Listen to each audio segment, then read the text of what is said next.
Alors mes chers amis, pour ce nouveau cours de Torah, aujourd'hui, j'espère que cette journée vous aura été utile, une journée qui doit toujours être utile. On ne doit pas, chas shalom, passer un jour sans que ça soit utile au plus grand nombre et plus particulièrement à nos frères et sœurs en terre d'Israël. Journée difficile, on a encore perdu des soldats ce matin, la nuit dernière. Et les combats se poursuivent. Les... on doit sans cesse agir. Nous sommes dans une semaine qui est une semaine très particulière. Vous le savez, nous sommes à l'avant-veille de la première bougie de Hanouka, puisque Hanouka commencera jeudi soir, après-demain soir. Le rabbi a coutume de dire qu'une fête juive, qu'un temps juif, eh bien, commence 3 jours avant et se poursuit 3 jours après. Donc on est dans les 3 jours avant sans conteste. On est également dans une semaine paracha de Vayeshev Yaakov Be'eretz Megure Aviv.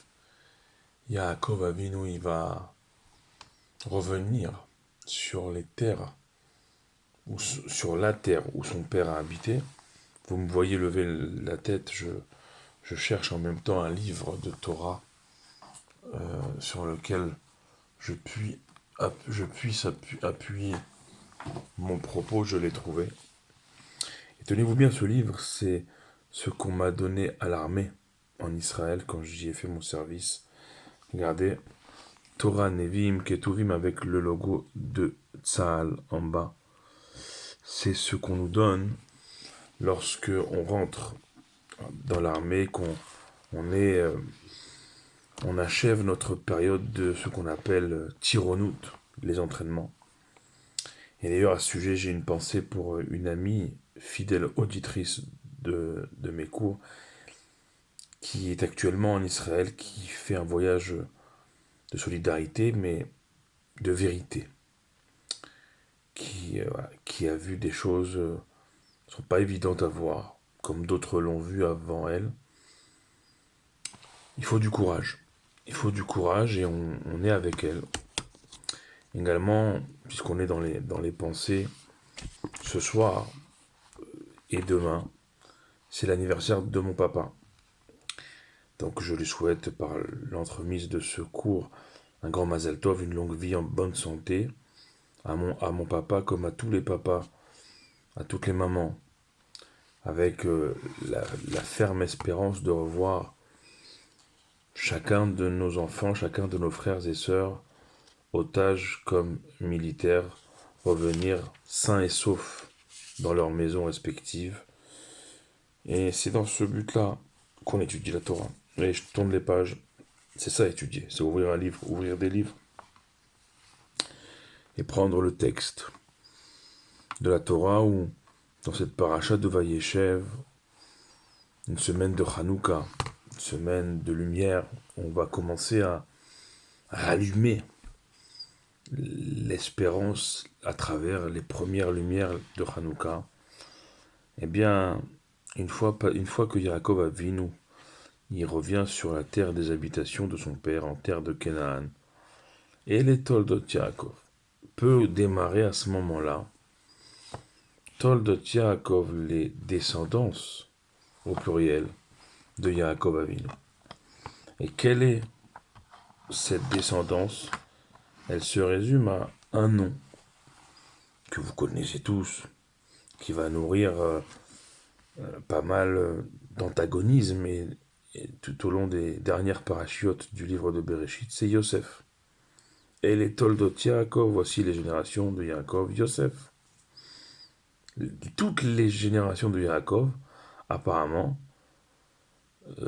tournent autour, ou alors, carrément, c'est Yosef. Et uniquement Yosef. Qui était à l'époque Ben Sheva Esrei Shana, nous dit le texte de la paracha, il était âgé à peine de 17 ans. Ayaroet Echav, il était un berger parmi ses frères, Batson, il menait le bétail. Léonard, il était le jeune, l'enfant à l'époque le plus jeune. Et Bene Bilha, des enfants de Bilha, et Bene Zilpa, des enfants de Zilpa, né chez Aviv, les femmes de son père. Vayav et Yosef, et Dibatamra, El Aviem. Et Yosef a rapporté leurs mauvaises paroles à leur père. Et Israël avait Yosef. Israël, Yaakov, aimait Yosef. Mikol Banav, de tous ses fils. Qui ben zekunim hulo, parce qu'il lui était pour lui, aux yeux de Yaakov, Yosef était le fils de sa vieillesse. Veasalo ketenet passim. Et par conséquent, Yaakov lui a confectionné un manteau de fil d'or brodé pour son fils préféré Yosef. De cette préférence, vous connaissez l'histoire, va naître des complications, je dirais. Parce que on ne peut pas dire avant que Yaakov était le Bechir Sheba Avot, le préféré des patriarches, parce que l'ensemble de ses enfants étaient tzadikim, étaient justes et intègres, comparé à son père Yitzhak, qui a eu certes Yaakov, mais qui a eu aussi Esav, et à son grand-père Abraham, qui a eu certes Yitzhak, mais qui a eu Ishmaël. Yaakov, on témoigne que ses enfants étaient tous tzadikim. Et il faut savoir aussi une autre chose, que c'est pas seulement les 12 garçons. Bien sûr, il y avait Dina, leur sœur, 13e enfant. Mais le Midrash nous dit, Rashi lui-même nous dit, Rabbi Shlomo Yitzhaki, Rabbi Shlomo ben Yitzhak, qu'à chaque fils de Yaakov, lui a été est né avec chaque fils une théoma, une jumelle. De sorte que, comme à la création du monde avec les enfants, les premiers enfants de l'histoire, Caïn et Abel, on nous dit qu'elles sont nées, ils sont nés tous les deux également avec leur sœur jumelle. Alors, à la création du monde, c'est pour commencer le monde. À l'époque de Yaakov, c'est pour commencer le peuple de Yaakov, le peuple, les enfants d'Israël, les bénis Israël, le peuple d'Israël. Et on est dans une semaine où on doit amener la lumière. Comment amener la lumière? Avec ce qu'on nous met en place sous les yeux au début de la paracha. Alors, ne vous y trompez pas. Vous connaissez mon avis sur le sujet depuis plusieurs années. Chas Veshalom de penser ici une seule seconde, un seul instant, on va assister jusqu'à la fin du livre de Bereshit, comme je vous l'ai dit, à quelconque banale et futile scène de jalousie entre frères et d'un père qui va être Shamar et Tadavar, qui va garder ces scènes de jalousie pour lui jusqu'à la fin où il va en Égypte retrouver finalement son fils bien plus tard, mais ne pas s'y tromper. D'ailleurs, les rêves de Yosef, qui sont également cités dans cette première montée, sont clairs là-dessus. Les rêves sont clairs. Les rêves, il faut savoir que le rêve est un niveau de prophétie. Alors, ne pensez pas que parce que on rêve, on devient le matin prophète, mais c'est un des niveaux de prophétie. Et quand c'est Yosef qui il est fait de manière tellement précise que justement, il enclenche une prophétie, des projets divins, autour duquel les 11 étoiles du rêve de Yosef vont participer à ce projet. Projet étant à l'époque, oui, de descendre en Égypte. Alors, vous allez me dire, dans quel but? On voit que plus tard, leurs descendants vont être esclaves en Égypte. L'histoire juive ne se fait pas de logique. Sinon, si on s'arrête uniquement à la logique, on ne serait plus là depuis bien longtemps. L'histoire juive se fait et s'écrit en projet divin. Il fallait qu'ils descendent en Égypte pour y purifier l'Égypte de ses étincelles impures et faire remonter avec eux de l'Égypte la plus profonde, la plus basse, bien des siècles plus tard, à la sortie d'Égypte, de faire sortir avec eux, remonter avec eux des bassesses de l'Égypte, les étincelles de sainteté. Ça, c'est ce que je vous dis là. C'est de la Kabbale, c'est de la mystique, de l'ésotérisme juif. Mais tout le but du juif n'a pas changé depuis notre époque. Enfin, l'époque que nous parlons, biblique, jusqu'à notre époque.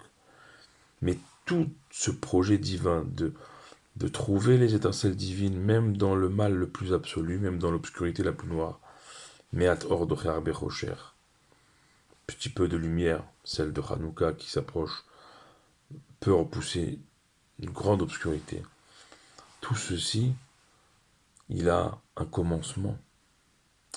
Ça veut dire qu'on n'aurait jamais eu la sortie d'Égypte, avant la sortie d'Égypte, les 10 plaies, après les 10 plaies, la sortie d'Égypte, après la sortie d'Égypte, traversée du désert avec tous les miracles, la traversée de la mer à pied sec, le don de la Torah au mont Sinaï, tous les miracles dans le désert jusqu'à l'entrée en terre d'Israël.